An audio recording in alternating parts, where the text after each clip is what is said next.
প্রিয় পাঠকেরা, তোমরা দেখছো স্বপ্নপূরণ এডুকেশন চ্যানেল। আমরা প্রতিদিনের মতন আজকেও নিয়ে চলে এসেছি কিছু গুরুত্বপূর্ণ প্রশ্ন ও উত্তর নিয়ে বাংলায় গুরুত্বপূর্ণ প্রশ্নোত্তরগুলো প্রতিদিন পাওয়ার জন্য আমাদের চ্যানেলটি লাইক, কমেন্ট, শেয়ার এবং সাবস্ক্রাইব করে দিও। সাবস্ক্রাইব করে বেল আইকনটি প্রেস করে নিও, তাহলে নতুন নতুন ভিডিও নোটিফিকেশনগুলো তোমরা খুব সহজেই পেয়ে যাবে। এবং আপকামিং পরীক্ষার জন্য এই প্রশ্নোত্তরগুলো কিন্তু খুব গুরুত্বপূর্ণ, তাই ভুলেও কেউ ভিডিওটা স্কিপ করো না, পুরো ভিডিওটা অবশ্যই মনোযোগ সহকারে দেখো। এবং নতুন যারা আমাদের চ্যানেলে প্রশ্নোত্তরের ভিডিওগুলো দেখছো তারা অবশ্যই লাইক, কমেন্ট, শেয়ার এবং সাবস্ক্রাইব করে দিও। এবং তোমরা তোমাদের বন্ধুদের প্রচুর পরিমাণে ভিডিওগুলো শেয়ার করো, যাতে তারাও আপকামিং পরীক্ষায় প্রশ্নোত্তরগুলো পেয়ে উপকৃত হতে পারে। তাই অযথা সময় নষ্ট না করে চলে আসি আজকের প্রথম প্রশ্নে। আজকের প্রথম প্রশ্নে যাওয়ার আগে বলতে চাই, আমাদের ডিসক্রিপশন বক্সে ফেসবুক গ্রুপ, টেলিগ্রাম গ্রুপ এবং হোয়াটসঅ্যাপ গ্রুপের লিঙ্ক দেওয়া আছে, সেখানে গিয়ে সবাই অবশ্যই জয়েন করে নিও। আজকের প্রথম প্রশ্ন, 1857 মহাবিদ্রোহ কানপুরে সিপাহীদের নেতৃত্ব দেন। এখানে চারটে অপশানের মধ্যে সঠিক উত্তরটি হয়ে যাবে অপশান সি, নানা সাহেব। 1857 মহাবিদ্রোহে কানপুরে সিপাহীদের নেতৃত্ব দেন নানা সাহেব। কুনওয়ার সিং বিহারের জগদীশপুরে 1857 সালে বিদ্রোহের নেতৃত্ব দেন। তাতিয়া টোপি সিপাহী বিদ্রোহের সময় কানপুর ও মধ্য ভারতের বিভিন্ন স্থানে বিদ্রোহীদের নেতৃত্ব দেন। তিনি নানা সাহেব এবং অন্যান্য বিদ্রোহীদের সাথে একত্রিত হয়ে ব্রিটিশ ইস্ট ইন্ডিয়া কোম্পানির বিরুদ্ধে যুদ্ধ করেন। এবং ঝাঁসি রানী 1857 সালের বিদ্রোহের সময় ঝাঁসি এবং গোয়ালিয়র থেকে নেতৃত্ব দেন। পরবর্তী প্রশ্ন, এশিয়াটিক সোসাইটি অব বেঙ্গল প্রতিষ্ঠা করেন। এখানে চারটে অপশানের মধ্যে সঠিক উত্তরটি হয়ে যাবে option C, sir William Jones. Asiatic Society of Bengal প্রতিষ্ঠা করেন স্যার উইলিয়াম জোন্স। পরবর্তী প্রশ্ন, ভারত ও পাকিস্তান রাষ্ট্রের সীমান্ত চিহ্নিত করার দায়িত্ব নেন। এখানে চারটে অপশানের মধ্যে সঠিক উত্তরটি হয়ে যাবে option B, sir Cyril Radcliffe. Bharat ও পাকিস্তান রাষ্ট্রের সীমানা চিহ্নিত করার দায়িত্ব নেন স্যার সিরিল র্যাডক্লিফ। পরবর্তী প্রশ্ন, স্বরাজ পার্টির প্রধান নেতারা ছিলেন। এখানে চারটে অপশানের মধ্যে সঠিক উত্তরটি হয়ে যাবে অপশান সি, মতিলাল নেহেরু ও সি আর দাস। স্বরাজ পার্টির প্রধান নেতারা ছিলেন মতিলাল নেহেরু ও সি আর দাস। পরবর্তী প্রশ্ন, নিচে লিখিত কোন মহিলা ভারতীয় জাতীয় কংগ্রেসের প্রথম মহিলা সভাপতি হন? এখানে চারটে অপশানের মধ্যে সঠিক উত্তরটি হয়ে যাবে অপশান এ, অ্যানি বেসান্ত। নিচে লিখিত মহিলা ভারতীয় জাতীয় কংগ্রেসের প্রথম মহিলা সভাপতি হন অ্যানি বেসান্ত। এটা হয়ে যাবে 1917 সাল। 1917 সাল।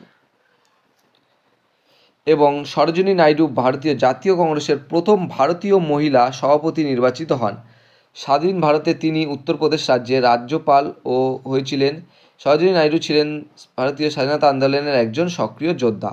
এবং যদি তোমাদের প্রশ্ন করা হয় ভারতীয় জাতীয় কংগ্রেসের প্রথম ভারতীয় মহিলা সভাপতি, তখন হয়ে যাবে সরোজিনী নাইডু, 1925 সাল। পরবর্তী প্রশ্ন, ভারতীয় জাতীয় কংগ্রেসের প্রতিষ্ঠাতা কে ছিলেন? এখানে চারটে অপশানের মধ্যে সঠিক উত্তরটি হয়ে যাবে অপশান এ। সঠিক উত্তরটি হয়ে যাবে option A, A O Hume, Allan Octavian Hume. ভারতীয় জাতীয় কংগ্রেসের প্রতিষ্ঠাতা ছিলেন অ্যালান অক্টেভিয়ান হিউম। এবং তোমরা কমেন্ট বক্সে কমেন্ট করে জানাবে ভারতের জাতীয় কংগ্রেস কত সালে প্রতিষ্ঠিত হয়েছিল। এবং অবসরপ্রাপ্ত ব্রিটিশ ইন্ডিয়ান সিভিল সার্ভিস বা ICS officer Allan Octavian Hume শিক্ষিত ভারতীয়দের মধ্যে নাগরিক ও রাজনৈতিক আলোচনার জন্য একটি প্ল্যাটফর্ম তৈরি করার জন্য ভারতীয় জাতীয় কংগ্রেস প্রতিষ্ঠা করেন। পরবর্তী প্রশ্ন, বক্সারের যুদ্ধ ঘটে। এখানে চারটে অপশানের মধ্যে সঠিক উত্তরটি হয়ে যাবে অপশান বি, 1764 সালে। বক্সারের যুদ্ধ ঘটে 1764 সালে। বক্সারের যুদ্ধ 1764 সালে 22 থেকে 23 অক্টোবরের মধ্যে মেজর হেক্টর মুন্ডোর নেতৃত্বে ব্রিটিশ ইস্ট ইন্ডিয়া কোম্পানির বাহিনীর মধ্যে বেনারস রাজ্যের মহারাজা বলওয়ান সিং এর সম্মিলিত সেনাবাহিনীর বিরুদ্ধে লড়াই হয়েছিল। মীর কাসিম বাংলার নবাব, সুজাউদ্দৌলা আওধের নবাব এবং শাহ আলম দ্বিতীয় মুঘল সাম্রাজ্যের সম্রাটের মধ্যে।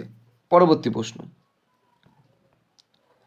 কার অনুমতিক্রমে ইংরেজ ইস্ট ইন্ডিয়া কোম্পানি সুরাটে প্রথম কারখানা স্থাপন করেন? এখানে চারটে অপশানের মধ্যে সঠিক উত্তরটি হয়ে যাবে অপশান বি, জাহাঙ্গীর। জাহাঙ্গীরের অনুমতিক্রমে ইংরেজ ইস্ট ইন্ডিয়া কোম্পানি সুরাটে প্রথম কারখানা স্থাপন করেন। ইংরেজ ইস্ট ইন্ডিয়া কোম্পানি সুরাটে তাদের প্রথম কারখানা স্থাপন করে মুঘল সম্রাট জাহাঙ্গীরের অনুমতিতে। 1613 সালে কোম্পানিটি এই কারখানাটি স্থাপন করেন। কোম্পানিটি 1600 সালে ভারতে প্রতিষ্ঠিত হয়েছিল এবং সুরাটে প্রথম কারখানাটি স্থাপন করা হয়, যা মুঘল সম্রাট জাহাঙ্গীরের অনুমতিতে 1613 সালে। তাহলে কারখানাটি 1600 সালে তৈরি হয়ে গেছিল, কিন্তু তখনও চালু হয়নি। জাহাঙ্গীরের অনুমতিতে সেটা 1613 সালে চালু হয়েছিল। পরবর্তী প্রশ্ন, ভাস্কো দা গামা কবে ভারতে পদার্পণ করেন? এখানে চারটে অপশানের মধ্যে সঠিক উত্তরটি হয়ে যাবে অপশান এ, 1498 খ্রিস্টাব্দে 20 মে। এখানে সঠিক উত্তরটি হয়ে যাবে অপশান এ, ভাস্কো দা গামা 1498 সালে ভারতে পদার্পণ করেন। এটা হয়ে যাবে 20 মে।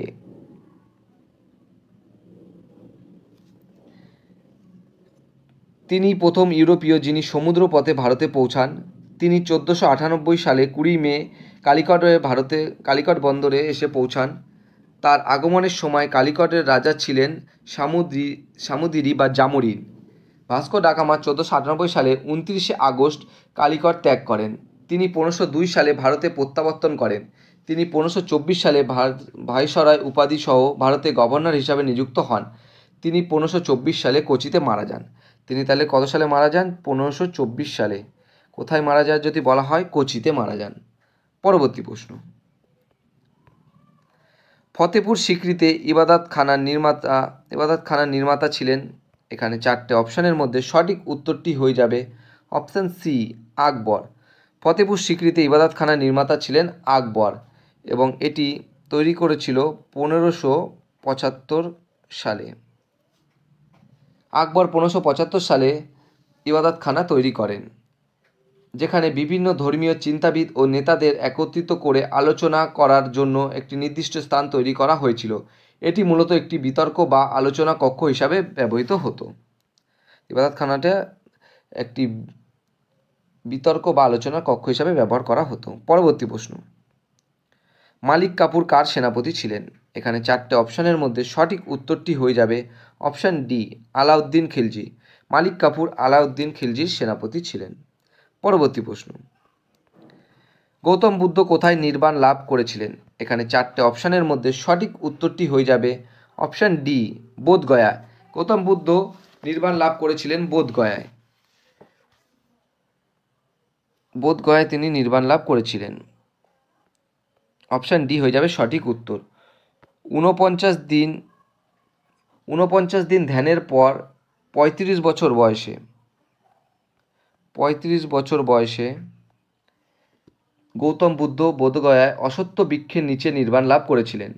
লুম্বিনী বর্তমানে নেপাল গৌতম বুদ্ধের জন্মস্থান এবং কুশীনগর ভারতের উত্তরপ্রদেশ সেই স্থান যেখানে গৌতম বুদ্ধ তার মৃত্যুর পরে মহাপরিনির্বাণ লাভ করেছিলেন। তাহলে গৌতম বুদ্ধ জন্মগ্রহণ করেছিলেন লুম্বিনীতে, বর্তমানে সেটা নেপালে অবস্থিত, এবং কুশীনগর যেখানে গৌতম বুদ্ধ মারা যান বা মহাপরিনির্বাণ লাভ করেন সেটি হচ্ছে ভারতের উত্তরপ্রদেশ। পরবর্তী প্রশ্ন, মৃচ্ছকটিকম নাটকটির রচয়িতা ছিলেন। এখানে চারটে অপশানের মধ্যে সঠিক উত্তরটি হয়ে যাবে অপশান বি, শূদ্রক। মৃচ্ছকটিকম নাটকটির রচয়িতা ছিলেন শূদ্রক। মৃচ্ছকটিকম অর্থাৎ একটি মাটির খেলনার গাড়ি হলো শূদ্রক রচিত 10 অঙ্কের একটি সংস্কৃত ভাষার নাটক। নাট্যকার শূদ্রক খ্রিস্টপূর্ব 3য় শতাব্দী থেকে খ্রিস্টীয় 5ম শতাব্দীর মধ্যে বর্তমান দিনের বলে অনুমান করা হয়েছিল। পরবর্তী প্রশ্ন, গুপ্ত বংশের উত্তরাধিকারী হিসেবে সমুদ্রগুপ্তের পরবর্তী শাসক হন। এখানে চারটে অপশানের মধ্যে সঠিক উত্তরটি হয়ে যাবে অপশান এ, দ্বিতীয় চন্দ্রগুপ্ত। গুপ্ত বংশের উত্তরাধিকারী হিসাবে সমুদ্রগুপ্তের পরবর্তী শাসক হন দ্বিতীয় চন্দ্রগুপ্ত। তিনি ছিলেন সমুদ্রগুপ্তের পুত্র। দ্বিতীয় চন্দ্রগুপ্ত সমুদ্রগুপ্তের পুত্র ছিলেন। পরবর্তী প্রশ্ন, অশোকের লিপি ও ব্রাহ্মী লিপির পাঠোদ্ধার করেন। এখানে চারটে অপশানের মধ্যে সঠিক উত্তরটি হয়ে যাবে অপশান বি, জেমস প্রিন্সেপ। অশোকের লিপি ও ব্রাহ্মী লিপির পাঠোদ্ধার করেন জেমস প্রিন্সেপ। জেমস প্রিন্সেপ 1837 সালে 1837 সালে অশোকের লিপি ও ব্রাহ্মী লিপির পাঠোদ্ধার করেন। পরবর্তী প্রশ্ন এবং আজকের শেষ প্রশ্ন, নিচের উল্লেখিত কোন স্থানটিতে ভারতীয় উপমহাদেশে প্রাচীনতম কৃষিকাজের সাক্ষ্য মেলে? এখানে 4টে অপশানের মধ্যে সঠিক উত্তরটি হয়ে যাবে অপশান বি, মেহেরগড়। নিচের উল্লেখিত মেহেরগড় স্থানটিতে ভারতীয় উপমহাদেশে প্রাচীনতম কৃষিকাজের সাক্ষ্য মেলে। তো মেহেরগড়ে উপমহাদেশের প্রাচীনতম কৃষিকাজের সাক্ষ্য মেলে মেহেরগড়ে। বন্ধুরা, তোমাদের জন্য আজকে একটাই প্রশ্ন উত্তর ছিল। তোমাদের প্রশ্ন উত্তরগুলো যদি ভালো লেগে থাকে অবশ্যই আমাদের চ্যানেলটি লাইক, কমেন্ট, শেয়ার এবং সাবস্ক্রাইব করে দেবে। সাবস্ক্রাইব করে বেল আইকনটি প্রেস করে নেবে, তাহলে নতুন নতুন ভিডিও নোটিফিকেশনগুলো তোমরা খুব সহজেই পেয়ে যাবে। এবং নতুন যারা আমাদের চ্যানেলে প্রশ্ন উত্তরের ভিডিওগুলো দেখছো তারা অবশ্যই লাইক, কমেন্ট, শেয়ার এবং সাবস্ক্রাইব করে দিও। এবং তোমরা তোমাদের বন্ধুদের প্রচুর পরিমাণে ভিডিওগুলো শেয়ার করো, যাতে তারাও আপকামিং পরীক্ষায় প্রশ্ন উত্তরগুলো পেয়ে উপকৃত হতে পারে। আমাদের ডেসক্রিপশন বক্সে ফেসবুক গ্রুপ, টেলিগ্রাম গ্রুপ এবং হোয়াটসঅ্যাপ গ্রুপের লিঙ্ক দেওয়া আছে, সেখানে গিয়ে সবাই অবশ্যই জয়েন করে নিও। এবং তোমরা অবশ্যই আমাদের কমেন্ট বক্সে কমেন্ট করে জানিও তোমাদের কোন টপিকের ওপর ভিডিওর প্রয়োজন আছে। এবং তোমরা যদি আমাদের লাইক, কমেন্ট, শেয়ার এবং সাবস্ক্রাইব করো তাহলে আমরা আরও আগ্রহ পাই এবং আরও ভালো ভালো ভিডিও নিয়ে আসার চেষ্টা করব। তাই সবাই আমাদের চ্যানেলটি লাইক, কমেন্ট, শেয়ার এবং সাবস্ক্রাইব করে দিও।